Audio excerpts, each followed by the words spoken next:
اے ایمان والو تم پر بھی روزہ رکھنا فرض کیا گیا ہے جیسے کہ تم سے پہلے کی امتوں پر فرض کیا۔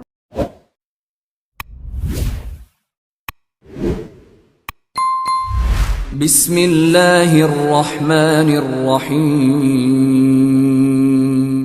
جو پہلی آیت ہے فرضیت روزے کے ضمن میں، اس میں مقصود جو ہے روزے کا وہ تقویٰ قرار دیا۔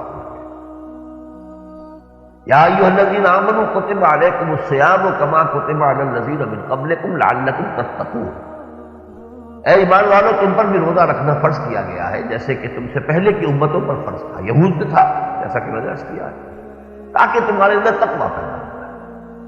اب یہ تقویٰ کے ساتھ اس کی کیا مناسبت ہے، وہ بات بھی بڑی آسانی سے سمجھ میں آ جاتی ہے، جسے ہم کہتے ہیں ضبط نفس، سیلف کنٹرول۔ ایک ہمارے داعیات حیوانی ہیں جو تقاضے ہیں جسم کے، اگر یہ زیادہ زوردار ہوں اور ہم ان کو اپنے قابو میں نہ رکھ سکیں تو گویا کہ ہم ان کے ہاتھ میں کھلونا بن جائے گا۔ ایک وقت میں بھوک اتنی پریشان کر رہی ہے ہمیں کہ ہم جا رہے تھے کسی اور کام کے لیے، کوئی پیش نظر مقصد تھا، بھوک کی وجہ سے نہیں جا سکے، یا یہ کہ کوئی بہت اہم مشن پر جا رہے تھے، پیاس نے اس طریقے سے آ کر بے حال کیا ہے کہ وہ مشن چھوڑنا پڑ گیا۔ تو ظاہر بات ہے کہ جب تک انسان جو ہے ان چیزوں پر قابو یافتہ نہ ہو، اپنے ان تقاضوں کو اپنے کنٹرول میں رکھ سکے۔ اس سے بھی آگے بڑھ کر یہ ہے کہ نفس تو لذت مانگتا ہے، فرض کیجیے وہ شراب کا تقاضا کر رہا ہے، شراب تو حرام ہے، اب کیسے آپ اپنے آپ کو روکیں گے؟ اگر آپ نے اپنے اس نفس کو قابو میں نہیں کیا ہوا ہے تو وہ تو آپ سے اپنی منمانی کرا دے گا۔ اسی لیے کہا ہے قرآن مجید میں دو مقامات پر، ارأیت من اتخذ الہہ ہواہ، کیا آپ نے دیکھا اس شخص کو جس نے اپنی خواہش نفس کو ہی اپنا الہ اور معبود بنا لیا؟ جب اپنے خواہش نفس کو پورا کرنے پر تم تل جاتے ہو بغیر یہ دیکھے ہوئے کہ جائز بھی ہے کہ نہیں، جائز ناجائز کا فرق مٹا دیا اور نفس کا تقاضا پورا کیا تو معلوم ہوا تمہارا معبود نفس ہے، تم نفس کے پجاری ہو۔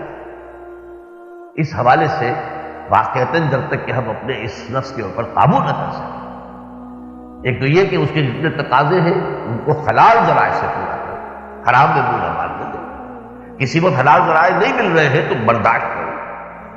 یہ برداشت کا مادہ اگر نہیں ہے تو ہم کو دنیا میں اونچا کام نہیں کر سکتے، بڑا کام نہیں کر سکتے۔ جن لوگوں نے بھی دنیا میں کوئی نمایاں کام کیے، بڑے کام کیے ہیں، انہوں نے اسی طریقے سے یہ سختیاں جھیلی ہیں، برداشت کی ہے، ان سب سے زبردست ہو تب جا کر وہ کوئی کام کر سکتے، ورنہ تو حیوانوں کی طرح کی زندگی انسان گزارتا ہے۔ حیوان کو انسان استعمال کر لیتا ہے، حیوان کی اپنی زندگی کا کوئی مقصد نہیں ہوتا۔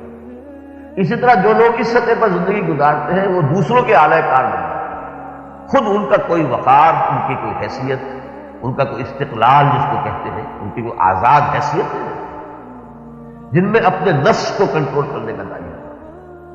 تو تقویٰ ہے، اب تقویٰ کو یوں دیکھیے کہ میرے اندر میری خودی ہے، سیلف، انا، اور ایک میرا حیوانی وجود ہے۔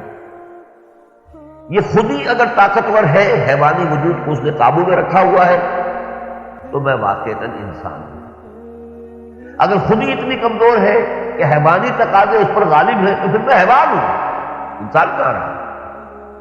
اس لیے قرآن مجید میں کہا گیا ہے اولئک کالانعام بل ہم اضل، یہ لوگ تو چوپایوں کے مانند ہیں، حیوانوں کے مانند ہیں، بلکہ ان سے بھی گھٹیا، ان سے بھی گئے گزرے، اس لیے کہ حیوانات کو تو پیدا ہی ہم نے اس لیول پر کیا تھا، ان کو تو پیدا کیا تھا اشرف المخلوقات۔ آدم کے سامنے تو ہم نے سارے فرشتوں کو جھکا دیا تھا سجدے کے اندر، ان کا مقام تو بہت بلند تھا، لقد خلقنا الانسان فی احسن تقویم۔ اب اگر وہ انسان جو ہے وہ اس پر گر جائے، اتنا نیچے ہو جائے تو یہ تو گویا کہ بہت بڑا المیہ ہے۔ اس حوالے سے یہ ضبط نفس اور خودی کا اتنا مضبوط ہونا کہ وہ اپنے ان حیوانی تقاضوں کے اوپر قابو رکھ سکے۔ یہ جو صوم کی، اب میں اس کے لیے لفظ استعمال کرتا ہوں ایکسرسائز، یہ بھی ایک ریاضت ہے، مشق ہے۔ جیسے گھوڑوں کو وہ مشق کراتے تھے بھوک اور پیاس کو برداشت کرنے کی اور دھوپ اور گرمی جھیلنے کی، ایسے ایک مشق اللہ ہمیں کرا رہا ہے کہ تم برداشت کر سکو، اور پھر یہ کہ اتنا قابو تمہارا ہونا چاہیے تمہارے نفسی تقاضوں کے اوپر کہ حرام میں منہ نہ مارو۔